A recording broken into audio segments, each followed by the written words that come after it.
ಮತ್ತೆ ಸ್ವಾಗತ. ಕೈಲಾಗದ ಹೇಡಿಗಳು ನೆಲ ಡೊಂಕು ಅಂತ ಹೇಳಿದ್ರಂತೆ. ಪಾಕಿಸ್ತಾನದ ಸದನದಲ್ಲಿ ನಡೀತಾ ಇರೋದು ಕೂಡ ಇದೆ.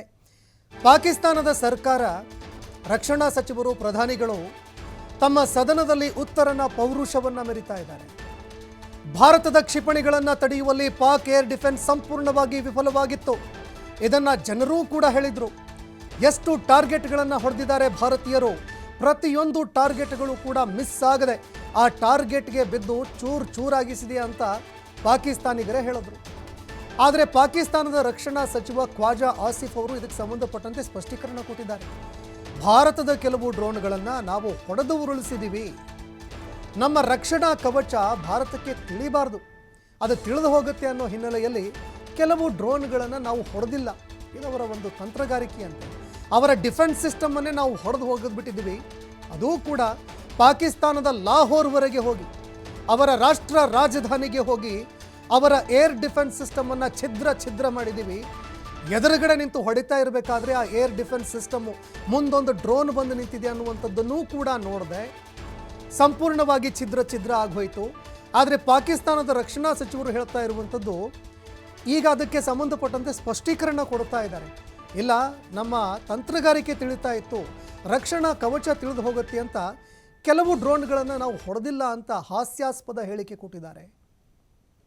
वो ड्रोन हमला बेसिकली हमारी जो लोकेशंस हैं उसको डिटेक्ट करने के लिए जो है किया गया.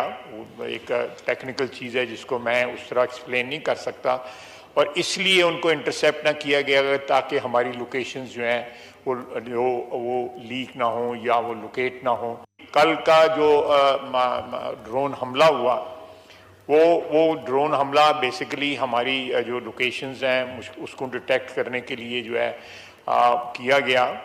एक टेक्निकल चीज़ है जिसको मैं उस तरह एक्सप्लेन नहीं कर सकता, और इसलिए उनको इंटरसेप्ट ना किया गया ताकि हमारी लोकेशंस जो हैं वो लीक ना हो या वो लोकेट ना हो.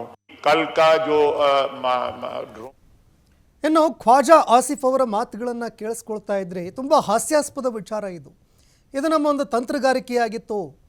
ಈವರೆಗೆ ಏನು ಹೇಳ್ತಾ ಇದ್ರು ಅಂತಂದರೆ, ನಮ್ಮ ಹತ್ರ ಅಟೋಮಿಕ್ ಬಾಂಬ್ ಇದೆ, ನಮ್ಮ ಹತ್ರ ಡಿಫೆನ್ಸ್ ಸಿಸ್ಟಮ್ ಇದೆ, ನಾವಿದನ್ನೆಲ್ಲ ಆಟ ಆಡಕ್ಕೆ ತಂದಿಟ್ಟಿದ್ದೀವ ಅಂತ ಹೇಳಿದಂತಹ ಖ್ವಾಜಾ ಆಸಿಫ್ ಈಗ ಹೇಳ್ತಾ ಇರುವಂಥದ್ದು, ಇಲ್ಲ ಅದು ಗೊತ್ತಾಗಬಾರ್ದು, ಅದರ ಲೊಕೇಶನ್ ಟ್ರೇಸ್ ಆಗಬಾರ್ದು, ಆ ಕಾರಣಕ್ಕೋಸ್ಕರ ನಾವು ಹೊಡೆಯೋದಕ್ಕೆ ಹೋಗಲಿಲ್ಲ.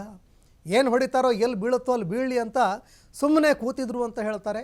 ಮತ್ತೊಂದೆಡೆ ಅಲ್ಲಿಯ ಸಾರ್ವಜನಿಕರೇನಿದ್ದಾರೆ, ಪಾಕಿಸ್ತಾನದ ಸಾರ್ವಜನಿಕರು ಅವರೇ ಕ್ಯಾಕರಿಸಿ ಉಗಿಯುವಂತಹ ಕೆಲಸಕ್ಕೆ ಮುಂದಾದರು. ಹೊಡೆದಿದ್ದು 24 ಸ್ವಾಮಿ, 24 ಟಾರ್ಗೆಟ್ಗಳಲ್ಲಿ 24ಕ್ಕೆ 24 ಕೂಡ ಯಾವ ಟಾರ್ಗೆಟ್ಗಳಿಗೆ ಹೊಡೆದಿತ್ತು ಆ ಟಾರ್ಗೆಟ್ಗಳಿಗೆ ಮಿಸ್ಸೇ ಇಲ್ಲದೆ ಹೊಡೆದು ಛಿದ್ರ ಆಗಿಸಿದೆ. ಆದರೆ ಈಗ ಸದನದಲ್ಲಿ ಸುಳ್ಳು ಹೇಳ್ತಾ ಇದ್ದಾರೆ.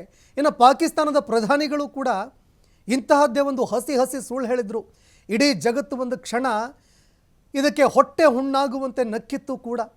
ಸೋಷಿಯಲ್ ಮೀಡಿಯಾದಲ್ಲಿ ಏನೋ ಪೋಸ್ಟ್ಗಳು ಹರಿದಾಡ್ತಾ ಇದೆ, ನಾವು ರಫೇಲ್ ಹೊಡೆದು ಉರುಳಿಸ್ಬಿಟ್ಟಿದ್ದೀವಿ ಅಂತ. ಏನಾದರೂ ಪ್ರೂಫ್ ಬೇಕಾ, ಹೋಗಿ ಸೋಷಿಯಲ್ ಮೀಡಿಯಾದಲ್ಲಿ ನೋಡಿ ಅಂತ ಹೇಳಿದ್ರು ಅವರು. 5 ಫೈಟರ್ ಜೆಟ್ಗಳನ್ನು ಹೊಡೆದು ಒಗೆದಿದ್ದೀವಿ ಅಂತ ಹೇಳಿದ್ರು.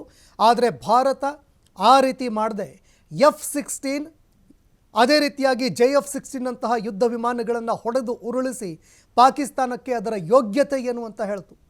ಅದರ ಜೊತೆಗೆ ಯಾವ ಏರ್ ಡಿಫೆನ್ಸ್ ಸಿಸ್ಟಮ್ ಬಗ್ಗೆ ಇವರೀಗ ಮಾತನಾಡ್ತಾ ಇದ್ದಾರೆ, ಆ ಏರ್ ಡಿಫೆನ್ಸ್ ಸಿಸ್ಟಮನ್ನು ಲಾಹೋರ್ವರೆಗೆ ಹೋಗಿ ಸಂಪೂರ್ಣವಾಗಿ ಛಿದ್ರ ಮಾಡಿ ಬಂತು ಭಾರತ. किया गया.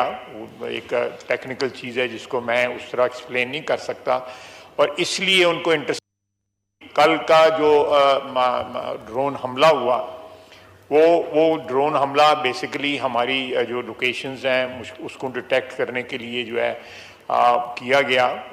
एक टेक्निकल चीज़ है जिसको मैं उस तरह एक्सप्लेन नहीं कर सकता, और इसलिए उनको इंटरसेप्ट ना किया गया ताकि हमारी लोकेशंस जो हैं वो लीक ना हो या वो लोकेट